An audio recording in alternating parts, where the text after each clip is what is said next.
My child saw pornography. What should I do? Don't panic. This is a question that I've gotten from parents of kids as young as 5 or 6, all the way through teens. And we all define pornography a little differently. But this really means, what should you do when your child sees anything that you consider inappropriate pictures or video or content? The first thing I want you to do is, and stick with me here because this is going to sound a little weird, express gratitude without sarcasm. Either, I'm really glad you told me this is important for us to talk about, or I'm really glad I realized this. It's not something you're old enough to handle alone. Next, avoid shame. Whether or not your child meant to see this, they may have found something interesting or enticing about it.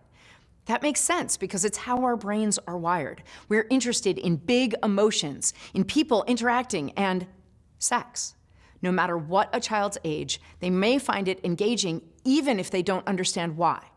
If you make them feel ashamed, they're likely to feel that shame connected to any interest in intimacy for many years to come. So feel free to tell them that you're not okay with this. You can make it clear to a child that something they've done isn't okay without making them feel like a terrible person for doing it. This is an important distinction that all kids need from their parents when we correct them. Your behavior was bad, you are not bad.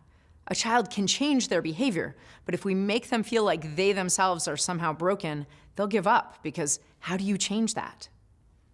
So, for a younger child until age 10 or so, it's okay to just make a rule about pornography. This is not for kids and it isn't good for your brain. And then put a plan in place to make sure that this content is much harder for them to access by accident or on purpose. This plan may include figuring out which of their friends have internet-enabled devices and limiting that exposure as well. Then, check up periodically by checking histories and by asking your child to make sure that your safeguards are working.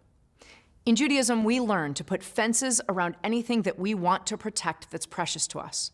Think of these safeguards as fences around your child's developing brain and developing character. For a tween or a teen, start with a question instead of a lecture or a lesson. Ask, what do you think about this content for someone your age? This can save you from giving a long lecture that your child already agrees with or completely disagrees with. This lets you understand your child's mindset before you try to guide their behavior. But still set limits. As your child gets older, it will be harder and harder to ensure that they will never see this content, so the best safeguard is your continued conversations with them about your values, beliefs, and concerns. This gives them reasons to make the decision you hope they will. It's no guarantee, but that's parenting. We give our kids information and values, and as they grow, they choose their own path. Our job is to make sure that they know what we believe and why.